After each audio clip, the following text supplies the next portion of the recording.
miliar dolar Amerika.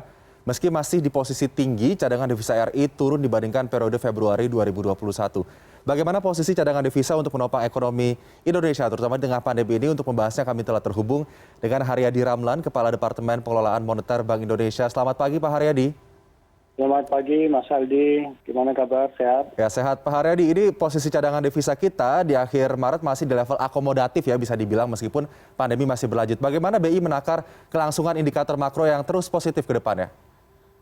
Terima kasih Mas Aldi. Pertama kali tentunya terima kasih atas kesempatannya untuk menjelaskan tentang isu ini. Posisi cadef kita per akhir Maret 2021 sebesar memang 137,1 miliar dolar. Ini memang relatif lebih rendah, 138,8 dibanding Februari lalu. Tapi dari sisi rasio kecukupan cadangan devisa, secara international market practice ini lebih dari cukup. Kenapa? Posisi cadangan devisa ini lebih dari 10,1 bulan impor pembiayaan, sekaligus untuk biaya pembayaran hutang luar negeri. Sekaligus juga indikator standar kecukupan internasional itu hanya sekitar 3 bulan impor. Juga berdasarkan standar parametrik IMF juga demikian. Jadi kita dalam kondisi yang sangat aman untuk posisi kecukupan cadangan devisa. Oke, kalau melihat posisi Maret 2021 ini, nanti pengaruhnya terhadap neraca transaksi berjalan ataupun pembayaran Indonesia bagaimana Pak Hari? Kami tetap memandang bahwa kecukupan cadangan devisa ini adalah bagian dari kondisi yang sangat mendukung kekuatan external balance kita, ya, dengan kondisi stabilitas fundamental yang kita punya dan kewajiban pembayaran luar negeri yang ada waktu-waktu tertentu, kemudian antisipasi repatriasi pajak ataupun rebalancing portofolio, ketahanan stabilitas eksternal kita yakini masih terjaga dengan baik. Oke, kita punya fundamental yang cukup baik lah ya untuk kemudian terus berada di fase pemulihan ekonomi akibat pandemi. Tapi kalau kita memotret bagaimana capital inflow yang juga masuk dan juga kegiatan ekspor impor, bagaimana kemudian BI bisa melihat kegiatan ekspor produk migas ataupun non migas Indonesia yang pasti nanti akan juga bisa memperkecil adanya defisit neraca perdagangan ataupun transaksi berjalan? Ya, tentunya apabila kita melihat neraca perdagangan Indonesia, Januari Februari kita kan sudah surplus sekitar 1,9 miliar US dollar dan 2 miliar US dollar. Jadi kami memperkirakan di neraca perdagangan akan terus surplus di triwulan 1.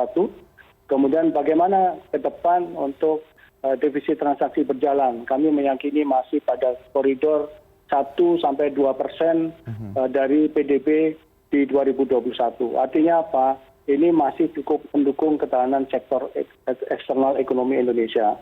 Dan NPI, neraca pembayaran Indonesia, sangat terbantu secara keseluruhan yang ditopang oleh surplus dan dari capital inflow yang kita harapkan dapat memfinancing defisit neraca transaksi berjalan. Ekspor, kita juga melihat bahwa dengan banyaknya komoditas yang harganya naik, ini juga berpeluang untuk menambah pemupukan cadangan devisa secara net. Demikian Mas Aldi. Oke, Pak Hari, kalau kita memotret juga bagaimana negara-negara luar, salah satunya mungkin Amerika Serikat ya, yang mengeluarkan dana super jumbo untuk pemulihan ekonominya, baik di bidang infrastruktur maupun untuk kesehatan dan juga pemulihan ekonomi secara keseluruhan. Kalau pengaruhnya terhadap nanti pemulihan ekonomi di Indonesia, termasuk juga negara-negara emerging market, apakah ini akan memberikan tekanan juga kepada pasar keuangan kita? Ya, terima kasih Mas Aldi. Kita mungkin perlu melihat dari aspek apa sebenarnya game changernya. Game changernya baik di pasar global ataupun di domestik adalah proses vaksinasi. Dan kita melihat bahwa proses vaksinasi khususnya di US, di China, kemudian di negeri kita, saya pikir recovery-nya sangat cepat dan ini memberikan confidence kepada investor, apalagi ditambah tadi malam statement dari FOMC juga menyatakan Fed tetap akomodatif. Ini artinya monetary accommodative policy yang dilakukan Fed ini akan membantu proses recovery global, terutama US dan China. Kalau ini terjadi, tentunya permintaan ekspor kita pasti akan lebih tinggi dan kita tahu kapitalis juga ada tendensi untuk mencari return tertinggi.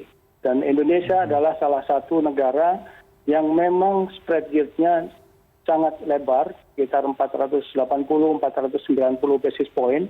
Jika kita perhitungkan level US Treasury sekarang 1,65 dibandingkan dengan yield SPN kita yang sekitar 6,4-6,5 sekarang, ini masih atraktif dibanding beberapa negara baik di Eropa Timur ataupun Latin Amerika.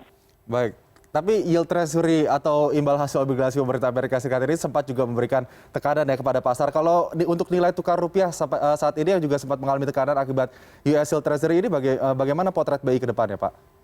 Ya, Mas Aldi, ini memang pertanyaan yang sangat menarik. Semua investor juga menunggu bagaimana sikap BI ke depan. Kami tetap meyakini bahwa yang terjadi pada triwulan pertama kemarin itu temporer. Pressure di market, kenaikan yield US Treasury sampai dengan 1,77, sekarang sudah mulai didigest oleh market. Statement yang disampaikan oleh Fed, saya pikir sudah menenangkan pasar, dan kita lihat juga cenderungan risk on di market. Hari ini rupiah menguat. Kita lihat sendiri kenapa rupiah menguat, tentunya oleh gradual capital inflows, dan kita meyakini neraca transaksi berjalan kita terjaga, masih rendah dan stabil, serta tadi premi resiko kita relatif rendah dengan indikator CDS 70-80 basis point dibanding beberapa negara tertentu yang tinggi, dan yang pasti kecukupan cadangan devisa sebagai secondary external balance kita sangat. Baik, Pak Haryadi, kita tunggu ya, ini sudah bulan April, artinya kita juga masih menantikan bagaimana nanti pengumuman pertumbuhan ekonomi kita di kuartal pertama tahun 2021 ini. Apakah kemudian kita masih bisa terus melanjutkan tren positif untuk pemulihan ekonomi di tengah pandemi ini. Untuk sementara, terima kasih Pak Haryadi Ramlan, Kepala Departemen Pengelolaan Moneter Bank Indonesia, sudah bergabung bersama CNN Indonesia Today pagi ini. Selamat pagi, Pak. Sehat selalu. Sama-sama, Mas Aldi. Terima kasih waktunya. Mudah-mudahan ekonomi kita akan lebih baik ke depan. Ya, amin. Terima kasih, Pak. Dan saatnya